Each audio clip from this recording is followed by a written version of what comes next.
There is someone in your life right now who is afraid. Not the kind of fear they would ever say out loud. Not the kind they would even admit to themselves if they could help it. But it is there, underneath the silence, underneath the distance, underneath whatever version of cold or absent or unavailable they have been showing you.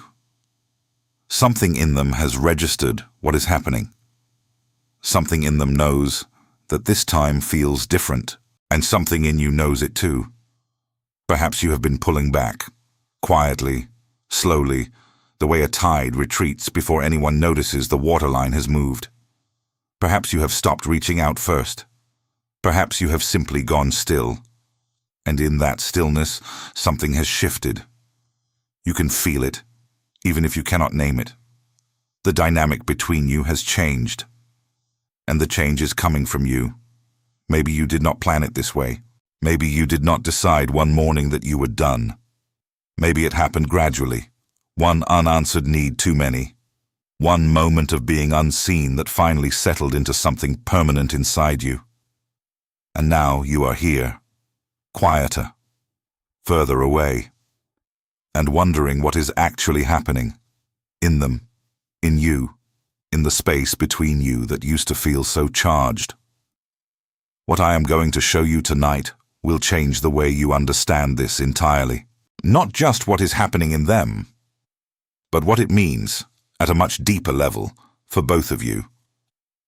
Carl Jung, one of the greatest explorers of the human soul who ever lived, spent decades mapping the invisible architecture of human relationships. He understood something about the psychology of change that most people never grasp. That transformation in another person almost never comes from comfort. It comes from loss. Or more precisely, it comes from the fear of loss.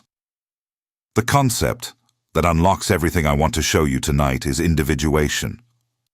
The lifelong process, which Jung placed at the very center of psychological development, by which a person moves toward becoming fully themselves.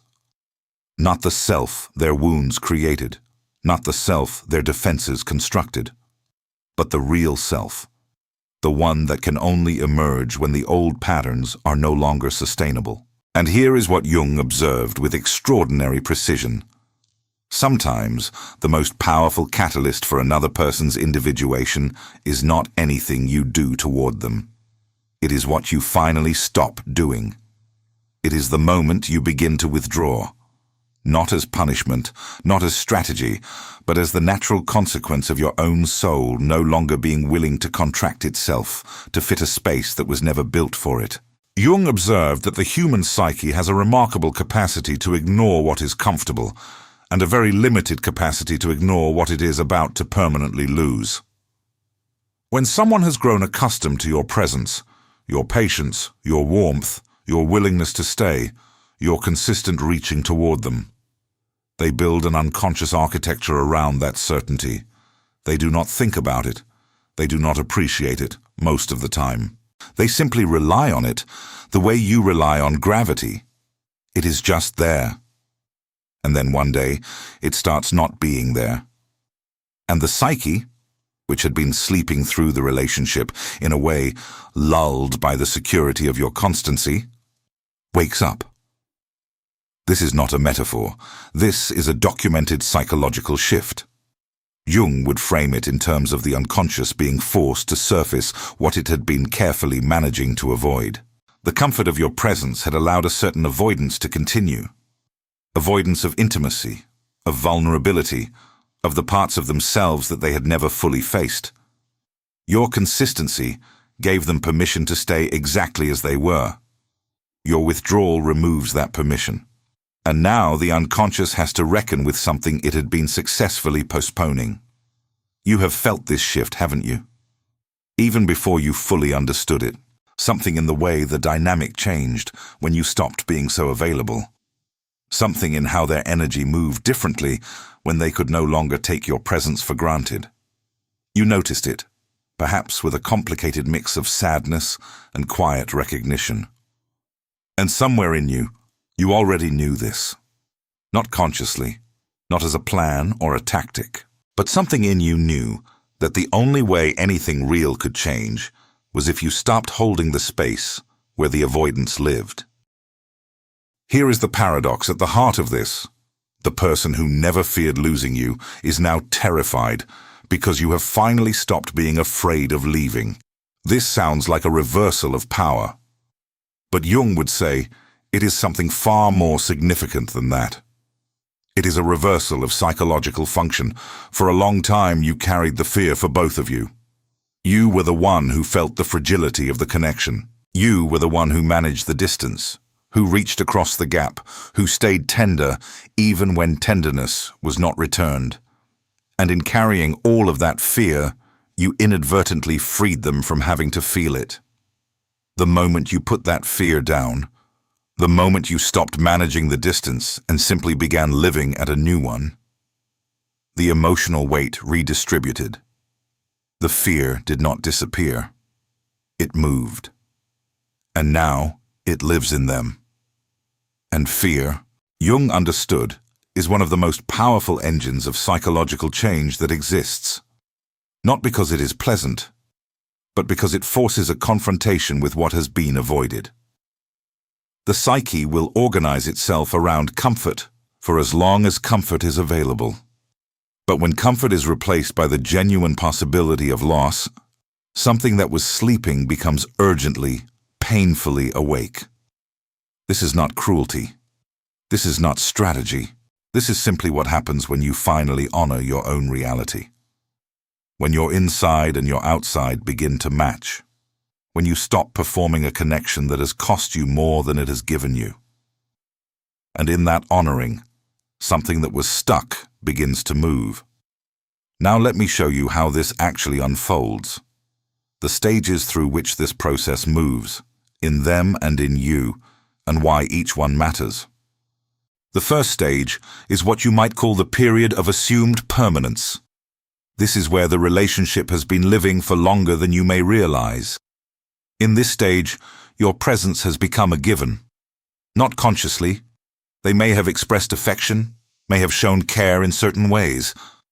But at the unconscious level, your loyalty, your consistency, your willingness to absorb the imbalance has been encoded as permanent. They do not think about whether you will stay. They simply proceed as though you will. This is the stage where most of the damage quietly accumulates. Not through dramatic events, though those may have happened, but through the slow erosion of small moments. The need that went unmet. The vulnerability you offered that was not received.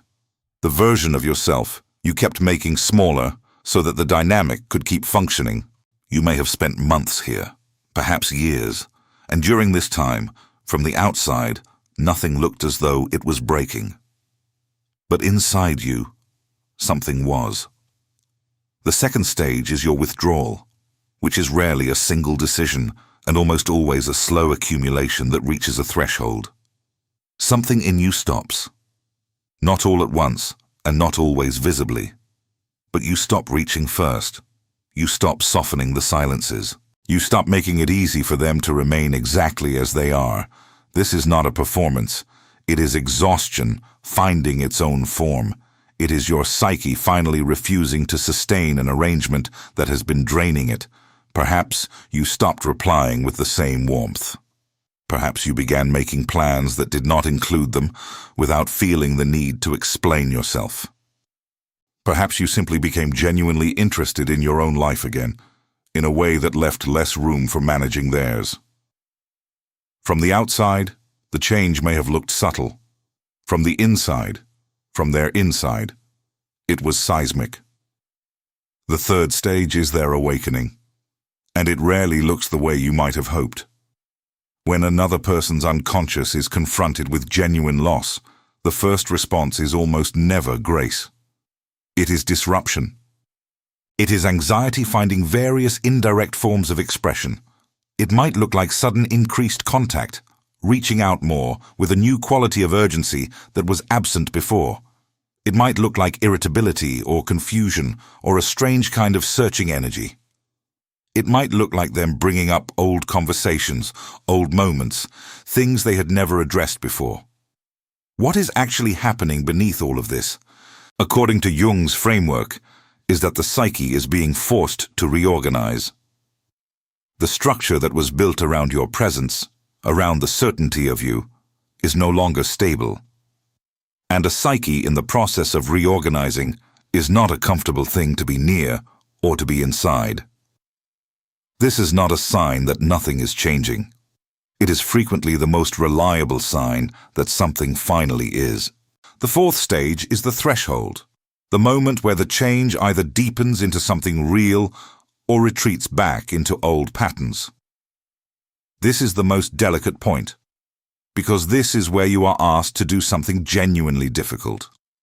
Not to rush back in, not to interpret their awakening as evidence that everything is resolved, not to fill the space you have created before they have had to genuinely inhabit the discomfort of it.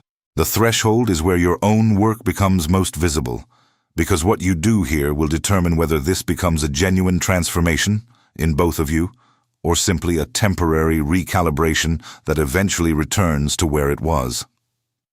But here is what Jung would add, and this is the part most people skip entirely. The question that matters most right now is not what is happening in them. The question is, what is happening in you? Why did it take so long to stop reaching? What were you afraid would happen if you let the distance be real? What part of you needed their approval, their presence, their eventual recognition? So much that you stayed in an arrangement that was slowly diminishing you. This is the shadow work that this moment is inviting you to do. Not the shadow work of examining their flaws, their avoidance, their inability to meet you where you were. You have done enough of that. The shadow work that will actually change your life is the work of examining what in you kept the door open. Because the unconscious does not arrange these dynamics randomly. You are not simply unlucky. Jung would say that the pattern you found yourself in with this person had roots in older places, older relationships, older moments where you learned that love requires you to make yourself smaller, or more patient, or more willing to absorb what should not have been yours to absorb. What wound does this relationship rhyme with? What earlier version of this, of reaching towards someone who could not quite reach back, of staying in a space that was costing you more than it was giving, does this situation remind you of, if you are honest? That is the real question. And sitting with it, without rushing toward an answer, is the work. Because when you do that work, when you begin to understand not just what this person has done, but what this pattern has shown you about yourself, something shifts that is much more permanent than anything they could offer you. You stop needing this particular person to change in order for you to be free. You begin to find that freedom inside yourself. You begin to understand that the most important transformation happening right now is not in them. It is in you. Their fear of losing you is real. The change it is forcing in them may be real, and none of that is within your control, nor should it be. What is within your control is what you choose to do with this clarity you have found, whether you use it to simply renegotiate the same dynamic on slightly different terms, or whether you use it to understand yourself deeply enough that you never find yourself in this particular arrangement again. The pain you have carried in this situation is real. Do not minimize it. Do not reframe it into a lesson before you have allowed yourself to feel it as a loss. Something that mattered to you did not go the way you needed it to go. That is a real thing. It points to a real longing, and that longing deserves to be honored, not dismissed, not immediately turned into growth content, not explained away. But the longing also points toward something. It points toward what you actually need, not what you have been willing to accept, not what you have been settling for in the hope that it would eventually become enough. What you genuinely, quietly, deeply need. And that knowledge, however it arrived, however much it cost you to reach it, is yours now. No one can take it back. You are not waiting anymore. That is the truest thing about where you are right now. Something in you has stopped waiting, and in the stopping, something has begun. Not a return to what was, not a resolution that ties everything neatly, but a beginning, quieter, more grounded, more honest than anything that came before it. What you are becoming in this moment is someone who finally knows the difference between love and endurance. That is not a small thing. That is, in many ways, everything. Tell me one thing in the comments. Is there someone in your life right now who has only started to show up differently since you began to pull back? You do not have to explain the whole story. One word is enough. I read every message. If this reached something real in you tonight, share it with someone who needs to hear it. Subscribe for teachings that go this deep every week. You are not asking for too much. You never were.